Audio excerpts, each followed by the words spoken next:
はじめまして、テトロ・マイクルです。サスカチュワン大学の学生です。3年生です。専攻はキネシオロジーです。19歳です。よろしくお願いします。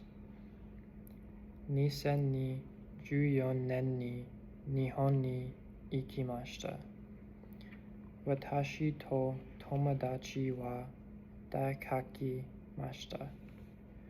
寿司とラーメンを食べます。日本の食べ物とても美味しかったです。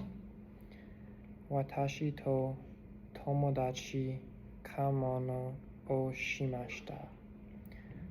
富士山を写真撮りました。山はとても大きい。私は買い物をしました。白い T シャツと青いジーンズを買いました。ジーンズは高かったです。そしてカナダに帰りました。